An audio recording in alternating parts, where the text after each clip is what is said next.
एक जंगल में एक गाय और एक बाघ रहते थे। बाघ को हमेशा अपनी ताकत पर गर्व था और वह सोचता था कि वह जंगल का सबसे शक्तिशाली जानवर है। दूसरी ओर गाय बहुत शांत और दयालु थी। एक दिन बाघ ने सोचा कि वह गाय से मिलकर देखे कि वह कैसी है। बाघ ने गाय को जंगल के किनारे घास चरते हुए देखा और पास आकर कहा, गाय, तुम इतनी कमजोर क्यों हो? तुम्हें डर नहीं लगता कि कोई तुम्हें खा जाएगा? गाय ने मुस्कुराते हुए जवाब दिया, मैं अपनी सरलता और शांति में विश्वास करती हूँ।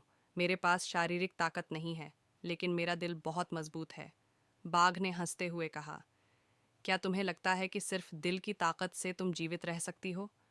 गाय ने शांति से कहा, जीवन में केवल ताकत ही महत्वपूर्ण नहीं होती, समझदारी और दयालुता भी बहुत मायने रखती हैं। कुछ दिनों बाद जंगल में आग लग गई।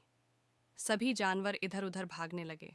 बाघ भी आग से बचने के लिए भाग रहा था, लेकिन वह एक गहरे गड्ढे में गिर गया। वह जोर जोर से चिल्लाने लगा, पर कोई उसकी मदद के लिए नहीं आया। उसी समय गाय ने बाघ की आवाज़ सुनी और गड्ढे के पास पहुंची। उसने बाघ को देखा और बिना किसी डर के अपनी लंबी पूंछ से बाघ को ऊपर खींच लिया।